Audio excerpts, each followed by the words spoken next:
El Señor esté con ustedes. Y con tu espíritu. Lectura del Santo Evangelio, según San Lucas. Gloria a ti, Señor. En aquel tiempo, al acercarse Jesús a Jerusalén y ver la ciudad, lloró sobre ella mientras decía: si reconocieras tú también en este día lo que conduce a la paz, pero ahora está escondido a tus ojos. Pues vendrán días sobre ti en que tus enemigos te rodearán de trincheras, te sitiarán, apretarán el cerco de todos lados, te arrasarán con tus hijos dentro y no dejarán piedra sobre piedra, porque no reconociste el tiempo de tu visita. Palabra del Señor. Gloria a ti, Señor Jesús.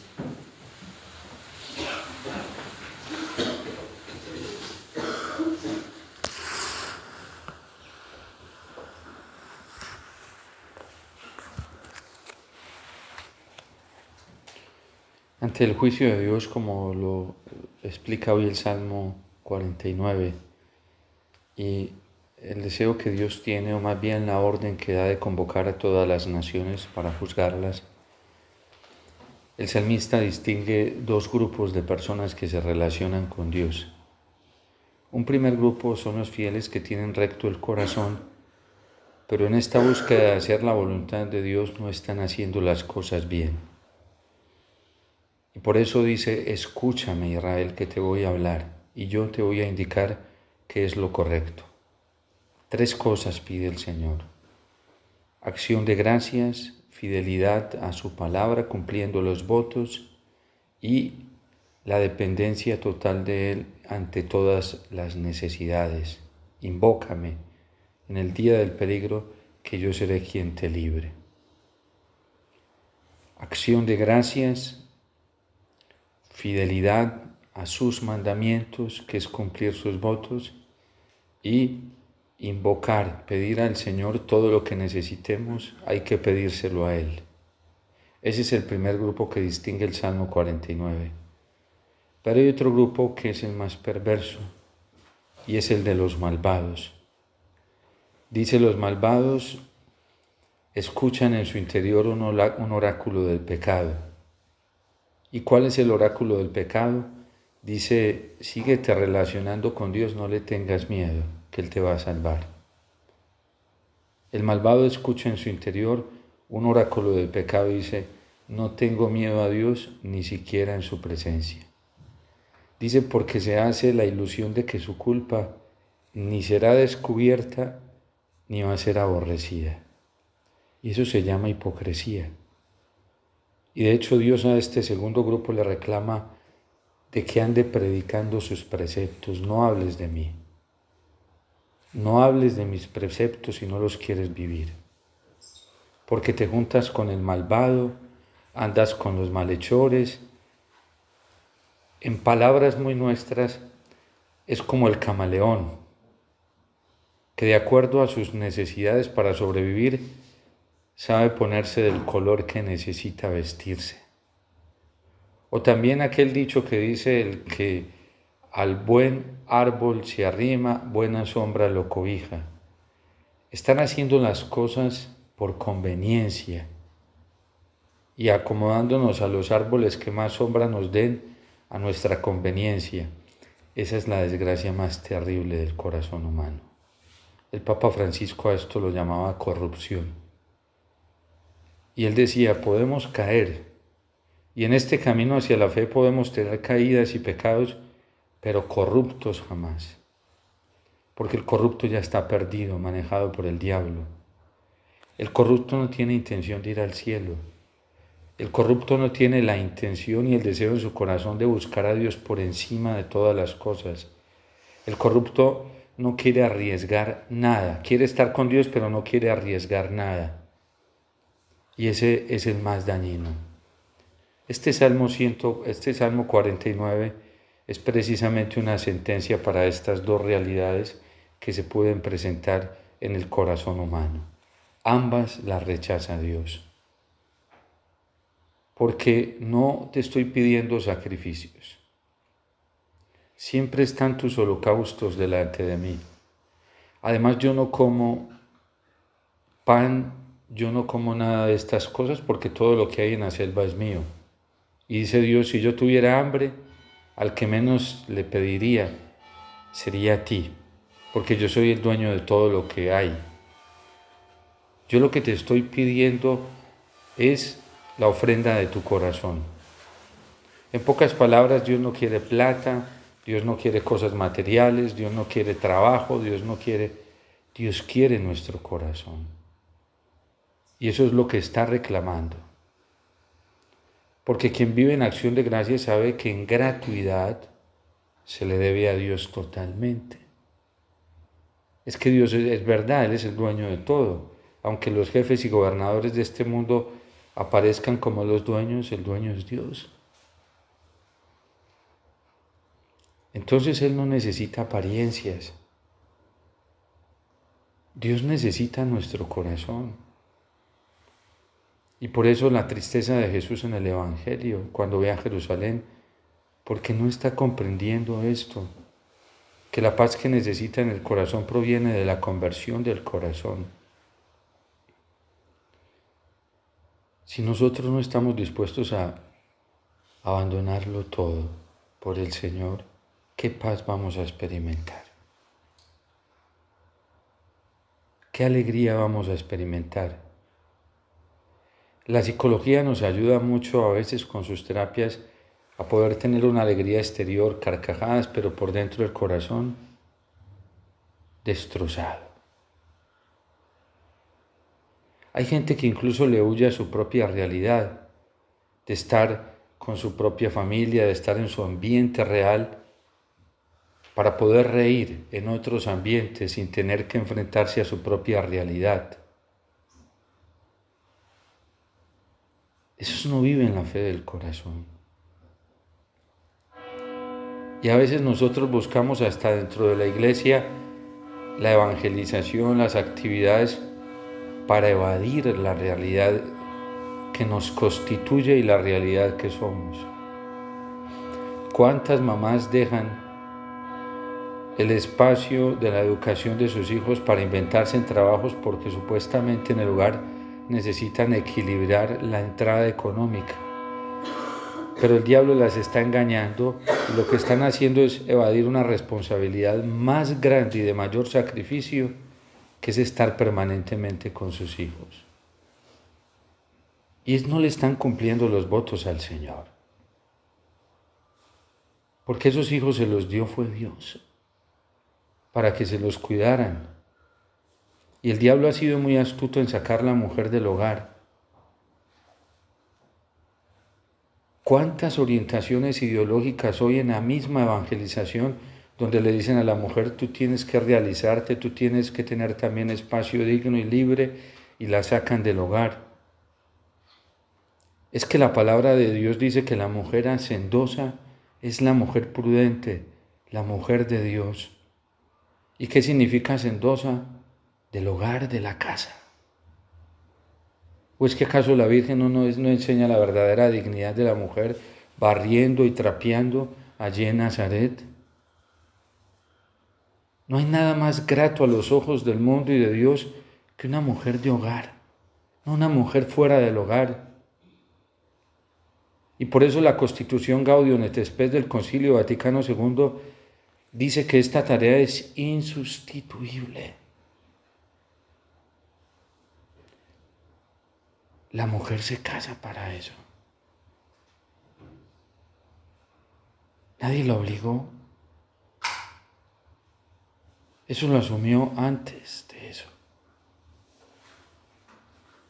Y al hombre le toca ir a ganar el pan con el sudor de su frente. No tiene por qué estarle reprochando a la esposa, al esposo, el por qué no pasa el mismo tiempo que ella en el hogar. Esa no es su tarea. Su tarea es irse a ganar el sustento con el sudor de su frente para que ella pueda estar hacendosamente y después entre los dos se equilibran el tiempo. cumple tus votos al Altísimo y me agradarás.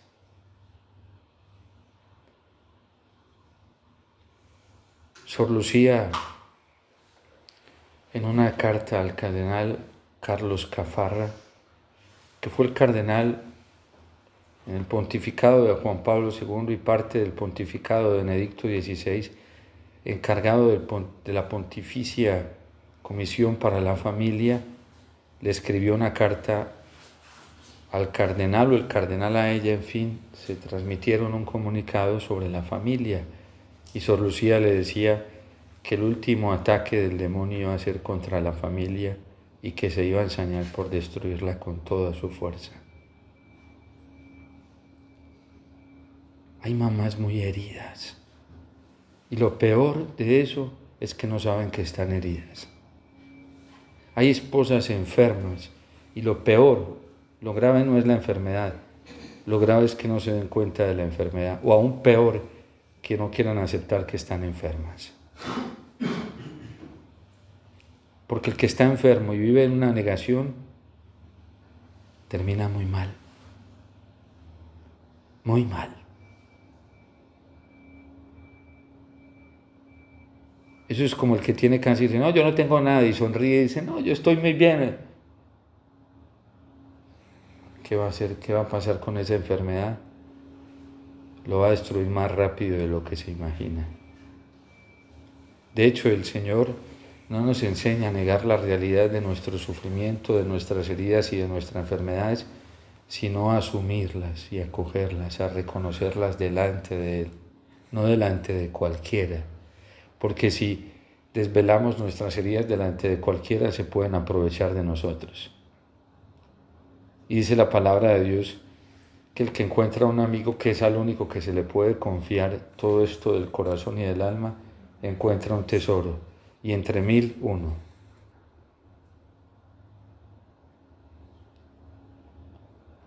Una vez una niña me sorprendió de 11 añitos, me hizo una pregunta que me dejó estático.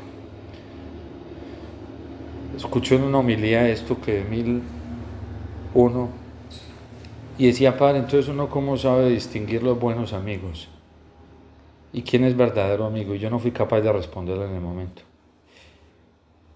Le dije, no sé, déjame, yo averiguo. Y hubo varios días de oración en el Santísimo y un día me puso el Señor este versículo de la Biblia en el corazón de San Juan cuando habla de la amistad.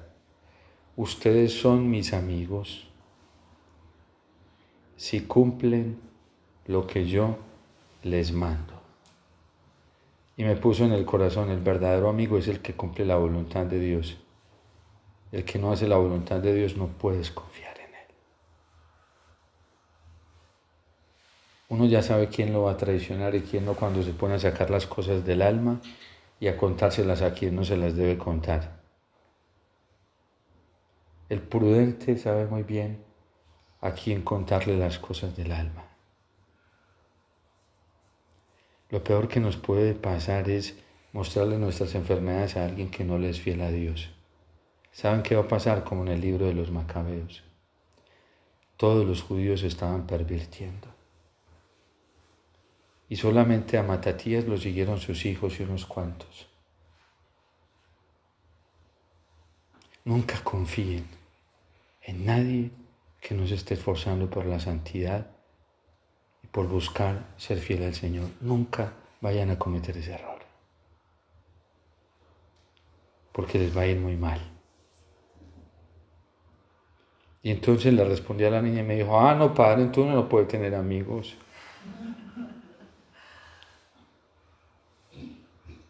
Y es cierto que ante una realidad que nos envuelve, nos puede salir, al menos ella fue sincera y espontáneamente le salió. Quizás nosotros tenemos esa expresión, nos da miedo sacarla. Pero es verdad. Nunca confíes las cosas de tu alma hasta que tú no verifiques. Y para verificar que una persona es fiel a Dios se necesita mucho tiempo. Mucho tiempo. Porque en un mundo donde hay tanto maquillaje y tanta apariencia, nosotros, y donde la psicología ha avanzado tanto, Hoy hay mecanismos psicológicos para mostrar una personalidad que no se es. Y somos muy hábiles para eso. Por eso los mejores amigos para nosotros son estos santos. Matatías, Eleazar, la madre de los Macabeos, sus hijos, Jesús. En este momento nosotros tenemos que entablar amistad con Jesús, el amigo que nunca nos falla. Con Dios nuestro Padre, el amigo que nunca nos falla. Con la Virgen que nunca nos falla. Con San José que nunca nos falla. Con los santos que nunca nos fallan. Ustedes y yo somos tan imperfectos que en un momento de miedo podemos traicionar al que sea. Es mejor preferible mandar a toda la gente donde Jesús, a que se queden con nosotros porque podemos decepcionar a muchos. De hecho, nos damos cuenta en las relaciones interpersonales cómo la gente se decepciona con nuestras imperfecciones. Eso sí, hay gente que hace un escándalo por la imperfección, pero se tragan los pecados. Una cosa es ser imperfecto, todos somos imperfectos. Otra cosa es el que ofende a Dios con pecados. Eso nos debe indignar como a Matatías. Pero hoy dentro de la iglesia hay gente que no se indigna con el pecado. Cristianos que se tragan el pecado, lo abrazan, felicitan y dicen, no, pobrecito, pues hay que entenderlo. El pecado no es razonable. No se entiende desde ningún ángulo. Y hay cristianos felices justificando el pecado, la gravedad, el mal. Pero eso sí, no pasan la más mínima imperfección de nadie. Y para el Señor las imperfecciones no son un problema. No son un problema. ¿Saben qué le dice el Señor a Pablo de sus imperfecciones? No te preocupes, que mi gracia te basta. Un día un sacerdote santo, me confesé con él, me dijo en las risas, a mí se me había olvidado confesarme de eso y había estado buscando la confesión el día anterior para eso, pero tuve una gracia del Señor que me sentí perdonado por un deslice de carácter que tuve, de esos que tengo casi todos los días, sí. Y entonces, ya después de una experiencia que tuve en la noche con el Señor muy bonita, donde me sentí perdonado por Él y acogido, al otro día Él me buscó para que lo confesara y yo aproveché para confesarme, me dio la absolución y después de la absolución cogió las risas y me dice, tú eres muy iracundo. Y ay, padre, se me olvidó confesarle y cogió las risas. Me dijo, no, te lo digo por eso. Es que veo a alguien prendiendo fosforitos y a Dios Padre apagándolos. Y ese es su juego, ¿sí? Quiero decirte que para Dios tu carácter es un juego. Tú no te preocupes. Es un juego. Pero hay algo que sí indigna a Dios y es el pecado. Eso no es un juego. Lo indigna. Y hoy dentro de la iglesia hay cristianos, pastores, sacerdotes, religiosos, se tragan la inmoralidad. Se la tragan. La justifican y la aplauden. Matatías no. Los Macabeos no. Pero eso sí, usted los va a ver y no admiten un desliz de carácter. No lo admiten. Son implacables. Implacables con cualquier imperfección. Como dice el Señor en el Evangelio, cuelan el mosquito y se tragan el camello. Que nunca nos vaya a contaminar esa dureza, porque esa es una dureza perversa. Nunca. Pero que sí nos agarre la indignación por el pecado. Nunca admitamos que se nos meta esa dureza en el corazón, porque es lo peor que puede pasar. Tragarse las inmoralidades. Hay gente que sabe que hay sacerdotes con vía doble y dice, no, pobrecito, pues es que él es humano. Cuidado.